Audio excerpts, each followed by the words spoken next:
ባለፈው ዓመት የጤና ባለሙያዎችን የሥራ ማቆም አድማ በማህበራዊ መገናኛ ዘዴዎች ላይ ያስተባበረው ቡድን ከዛሬ ሰኞ ጀምሮ ሁለተኛ ዙር የሥራ ማቆም አድማ ጠራ። ቡድኑ ጤና ሚኒስቴርንም ሆነ የክልሎች ጤና ቢሮዎች የጤና ባለሙያዎችን ሕጋዊና የህልውና ጥያቄዎች እስካልተመለሱ ድረስ ትግሉን አጠናክሮ እንደሚቀጥል አስታውቋል። በተለያዩ የማስተማሪያና ሌሎች ሆስፒታሎች የሚሰሩ ጥቂት ባለሙያዎች የትርፍ ሰዓት ክፍያ መስተካከሉን ተከትሎ የሥራ ማቆም አድማውን ለመቀላቀል ፍላጎት የሌላቸው መሆኑን ተረድቻለሁ ያለው አስተባባሪው ቡድኑ ሁለተኛውን የሥራ ማቆም አድማ የማይቀላቀሉ ባለሙያዎች ወደፊት ለሚደርሱባቸው የመብት ጥሰቶች ኃላፊነት አልወስድም በማለትም አስጠንቅቋል። ቡድኑ በተለያዩ ክልሎች የጤና ባለሙያዎችን ማስፈራራትና የእገዳ ዛቻ እየደረሰባቸው ይገኛል በማለትም ድርጊቶቹን አውግዟል። የሆሮ ጉዱሩ ወለጋ ሀገረ ስብከት ዋና ስራ አስኪያጅ መላከ ኤዶም ቀሲስ ዱጉማና ቀሲስ ደሳለኝ ነመምሳ የተባሉ አገልጋይ በታጣቂዎች መገደላቸውን የኢትዮጵያ ኦርቶዶክስ ተዋሕዶ ቤተክርስቲያን ገልጻለች። በቤተክርስቲያኗ በኃላፊነት ደረጃ ላይ የሚገኙት አካል ሰሞኑን የህዳር ጽዮን በዓልን አክብረው ሲመለሱ የነበሩ የሀገረ ስብከቱ ስራ አስኪያጅና ሌላ አገልጋይ ሌሎችም በአጠቃላይ 5 ሰዎች ታግተው ነበር። 2ቱ ተገድለዋል ብለዋል። በትክክል ግድያው እንደተፈጸመም አረጋግጠናል። ሌሎቹን ግን እንደለቀቋቸው ነው የደረሰን መረጃ የሚያመለክተው። ገዳዮቹ ህገወጥ ታጣቂዎች ናቸው ያሉት እኚሁ አካል በአካባቢው ግን አብረዋቸው የሄዱ በርካታ ወጣቶች ነበሩ ወደ አረቶ ማርያም ሲሉም ገልጸዋል። ከአረቶ ማርያም ሲመለሱ ነው ሻምቡ አካባቢ ለመድረስ ጥቂት ሲቀራቸው በህገወጥ ታጣቂዎች የታገቱት። ከብዙ ጥረት በኋላ ሌሎችን ሲለቋቸው 2ቱን ግን እንደተገደሉ ነው መረጃው ያለን ሲሉም ሟቾቹ መጀመሪያ ታግተው እንደነበር አስረድተዋል። ስጋት እንዳለባቸው ገልጸውላችሁ ነበር ወይ? አካባቢው ምን የተለየ ነገር አለ ስንል የጠየቅናቸው የቤተ ክርስቲያኗን አመራር የመለሱት ደግሞ በአካባቢው የክርስቲያኖች መገደልና ሞት አዲስ አይደለም። ለረጅም ጊዜ በርካታ ምዕመናንና አገልጋዮች ህይወታቸው አልፏል። ባለፈው 1 ዓመት ከ6 ወር ግን ምዕራብ ምስራቅ ወለጋም ላይ ቆም ብሎ ነበር። አሁን ደግሞ ከፍተኛ የሆነ የቤተ ክርስቲያን አባቶችን ትልልቅ ኃላፊነት የተሰጣቸውን አገልጋዮችን በእንዲህ አይነት መልኩ ማጥቃት በጣም ቀቢጸ ተስፋ ውስጥ የሚከትና አገልጋዩንም ሆነ አማኙን አንገት ያስደፋ አሳዛኝ ክስተት እየተፈጸመ ነው። የኃላፊ የካህናትም የምዕመናን ነፍስ ነው። በተለየ መልኩ እነዚህን ከፍተኛ የስራ ኃላፊዎች አገልጋዮች ጠብቆ እንዲህ አይነት እርምጃ መውሰዱ መልኩን ቀየር ያደርገዋል። የአካባቢው ታጣቂዎች ናቸው አጥቂዎቹ። ይሄ ነው ማለት ለኛ የሚያስችል ሁኔታም አይደለም። ብቻ ህገወጥ ታጣቂዎች ናቸው። እንደ ኢትዮጵያ ኦርቶዶክስ ተዋሕዶ ቤተክርስቲያን እጅግ አዝነናል።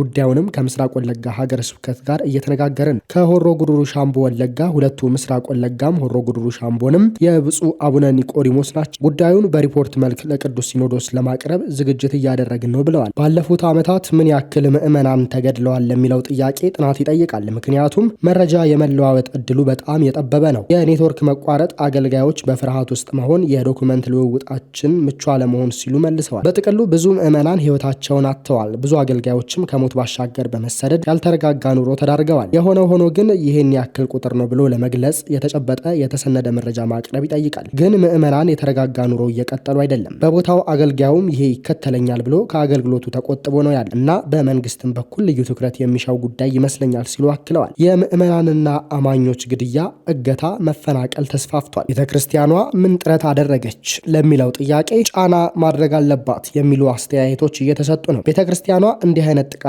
እንዲቆም ምን እያደረገች ነው ሲል ለተጠየቁት አመራሩ ቀጣዩን ምላሽ ሰጥተዋል። ችግሩ እንደ ሀገር ነው ያለ ነው። እንዲህ አይነት ነገሮች የጋራ ምክክር ጥረት ይጠይቃሉ። ቅድስት ኦርቶዶክስ ተዋሕዶ ቤተክርስቲያን አማኞቿን የእግዚአብሔርን ቃል ከማስተማር ውጪ ምንም ለማድረግ አትመርጥም። ለዜጎች ዋስትና መስጠት ያለበት መንግስት ነው በየትኛውም መልክ ቢሆን። ቤተክርስቲያን ተልእኮዋ ሰውን በእግዚአብሔር ቃል ኮትኩታ አሳድጋ የእግዚአብሔርን መንግስት ወራሾች ማድረግ፣ ቤተክርስቲያንን እንዲያገለግሉ በበጎ ምግባር ላይ እንዲጸኑ ማድረግ እንጂ ከእግዚአብሔር ከጸሎቶች ውጪ ጥቃቱን የምትከላከልበት አቅም የላትም። ያሉትን ችግሮች ለመንግስት አቀረብንም አላቀረብን መንግስት አይኑ ትልቅ ነው፣ ጆሮውም በሰፊው ይሰማል። የሆነ ሆኖ ግን በአማኝና አገልጋዮች ላይ የሚደርሰውን ጥቃት በመዋቅራችን በየጊዜው መረጃዎችን ተቀብለን ለቅዱስ ሲኖዶስ እናቀርባለን። ሲኖዶሱ ለመንግስት አካል ያቀርባል ብለዋል በማለት ያስነበበን ቲክቫህ ኢትዮጵያ ነው። ዓለም አቀፉ የሰብአዊ መብት ፌዴሬሽን FIDH እና የዓለም አቀፍ ጸረ ቶርች ድርጅት በጋራ ባወጡት አዲስ ሪፖርት በኢትዮጵያ የሰብአዊ መብት ተሟጋቾች፣ ጋዜጠኞችና የሲቪክ ማህበራት ላይ የሚፈጸመው ጥቃት እየተባባሰ መምጣቱን አስታውቀዋል። የእድገት ምትሃት ወይም ዘ ኢሉዥን ኦፍ ፕሮግረስ በሚል ርዕስ የወጣው ባለ 46 ገጽ ሪፖርት ጠቅላይ ሚኒስትር አብይ አህመድ ወደ ስልጣን ከመጡ በኋላ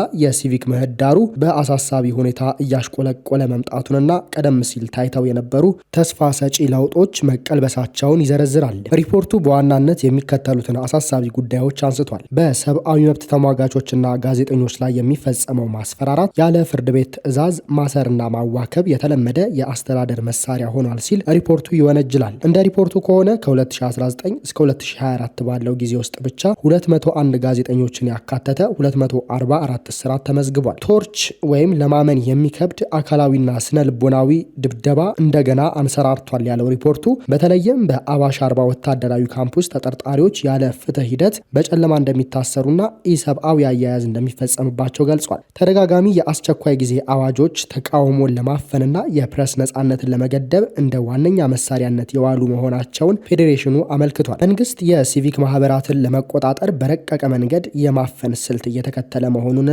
መሪዎቻቸውን በመጫን ስራቸውን እንዲለቁ እያደረገ ነው ሲል ወንጅሏል። ሪፖርቱ እንደሚያትተው ይህ ጫና ከመጪው 2018 ምርጫና ከሽግግር ፍትህ ሂደቱ ጋር ቀጥተኛ ቁርጠኝነት ያለው ሲሆን መንግስት ገለልተኛ የሆኑ ተቋማትን ሚና ለመገደብ እያደረገ ያለው ጥረት እንደሆነ ባለሙያዎች ተናግረዋል። የኤርትራ መንግስት በአገሪቱ ውስጥ እውቅና ከተሰጣቸው የክርስትና እምነት አብያተ ክርስቲያናት ውጪ አባል በመሆናቸው ለዓመታት ታስረው የቆዩ ወደ 98 የሚጠጉ ሰዎችን መልቀቁን ምንጮች ተናገሩ። መንግስት እነዚህን ከእምነት እንቅስቃሴያቸው ጋር ለዓመታት ካለ ፍርድ ቤት ውሳኔ በእስር ቤት ያቆያቸውን እስረኞች የፈታው ባለፈው ሳምንታት መሆኑን በአገር ውስጥና በውጭ ያሉት ገልጸዋል። ባለፈው ሳምንት ሐሙስ የፕሬዝዳንት ኢሳያስ አፈወርቂ መንግስት ከመካከለኛው 20 ሴቶች የሚገኙበትን 36 አማኞችን በዋስ ከእስር ለቋል። ከተለቀቁት መካከል አብዛኞቹ ማይሰሯ በምትባል እስር ቤት ውስጥ ከ5 ዓመት በላይ መደበኛ ክስ ሳይመሰረትባቸው እንዲሁም ፍርድ ቤት ሳይቀርቡ በእስር ላይ ቆይተዋል። በተጨማሪም ምንጮች እንዳሉት ሌሎች 17 እስረኞች ባለፈው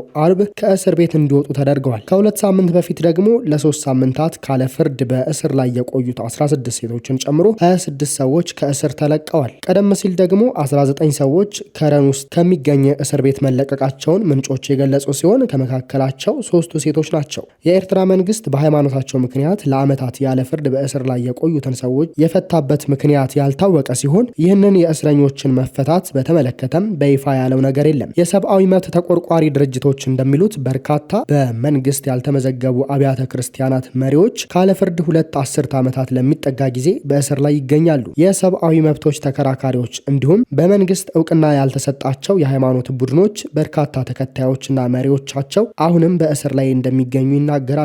በኤርትራ ውስጥ በመንግስት እውቅና ያላቸው 4 የእምነት ተቋማት ብቻ ናቸው። እነርሱም የኦርቶዶክስ ተዋሕዶ ቤተክርስቲያን፣ የካቶሊክ ቤተክርስቲያን፣ ኢቫንጀሊካል ሉተራን ቤተክርስቲያንና የሱኒ እስልምና ናቸው። የኤርትራ መንግስት እውቅና ከሰጣቸው የሃይማኖት ተቋማት ውጭ ያሉት ቡድኖች የውጭ መንግስታት መጠቀሚያ መሳሪያዎች ናቸው ሲል ይወነጅላቸዋል። ስለዚህም ከ4ቱ የእምነት ቡድኖች ውጭ ያሉት የሃይማኖት ቡድኖች በአገሪቱ ውስጥ ምንም አይነት ይፋዊ እንቅስቃሴ እንዲያደርጉ አይፈቀድላቸውም። መንግስት እውቅና የሰጣቸው የእምነት ቡድኖችም ቢሆኑ ጥብቅ ቁጥጥር የሚደረግባቸው ሲሆን ንብረቶቻቸውም በመንግስት ይወረሳሉ። ቀደም ሲል የኤርትራ ካቶሊክ ቤተክርስቲያን የነበሯት ትምህርት ቤቶችና የሕክምና ተቋማትን የመሳሰሉ የማህበራዊ አገልግሎት መስጫ ተቋማት ወደ መንግስት ይዞታ እንዲዘዋወሩ ተደርጓል። ከ2 ሳምንታት በፊት የኤርትራ ባለስልጣናት ከፍተኛ ፍርድ ቤት ውሳኔ ሰጪ 18 ዓመታት በላይ አስረው ያቆዩቸውን 13 ሰዎች መፍታታቸውን መዘገቡ ይታወሳል። ከእነዚህም መካከል የ69 ዓመቱ አዛውንት የቀድሞ የኦሎምፒክ ብስክሌት ተወዳዳሪና ነጋዴ የሆኑት ዘርአ ጋብር ገብረ ህይወት ይገኙበታል። ይህ በርካታ እስረኞች ካለ ፍርድ ለዓመታት የሚታሰሩበት ማይሰርዋ እስር ቤት በኤርትራ ውስጥ ካሉ አስከፊ ሁኔታዎች ካለባቸው እስር ቤቶች አንዱ መሆኑ ይነገራል። የፕሬዝዳንት ኢሳያስ መንግስት የሃይማኖት ነጻነትን ማፈንን ጨምሮ ገደብ በሌለው የብሔራዊ ውትድርና አገልግሎትና በሌሎች የሰብአዊ መብት ጥሰቶች በተደጋጋሚ ክስ ሲቀርብበት ቆይቷል። ኤርትራ ከኢትዮጵያ ተለይታ ነጻ ሀገር ከሆነች ከ30 ዓመታት በላይ የሆናት ሲሆን አገሪቱ የምትተዳደርበት ህገ መንግስት የህዝብ ምክር ቤት የላትም። ምርጫ አካሂዳ የማታውቀው ኤርትራ የነጻነት ትግሉን የመሩት ኢሳያስ አፈወርቂ ለ35 ዓመታት ገደማ አገሪቱን በፕሬዝዳንትነት እየመሩት ይገኛሉ። ውድ የአርቲኤም ቤተሰቦቻችን ለዕለቱ የነበረን የመረጃ ጥንቅራችን ይህንን ይመስላል። ሰብስክራይብ በማድረግ ቤተሰብ እንድትሆኑ እየጋበዝን ለዕለቱ የያዝነውን በዚህ አበቃን። ቸር ተመኘን።